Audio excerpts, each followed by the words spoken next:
తగిన న్యాయం చేయాలని చెప్పేసి మా అందరి కృతజ్ఞతలతో వైఎస్ఆర్ కడప జిల్లా ఎర్రగుంట్ల వెంపల్లి ప్రధాన రహదారిలోని నూతనంగా మంజూరైన రేషన్ దుకాణాన్ని మండల ఇన్ఛార్జి మధుసూదన్ రెడ్డి ప్రారంభించారు.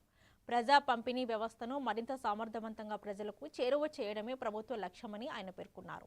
ఈ కార్యక్రమంలోని కూటమి పార్టీ నాయకులు, కార్యకర్తలు, స్థానిక ప్రజాప్రతినిధులు, ప్రజలు పెద్ద సంఖ్యలో పాల్గొన్నారు.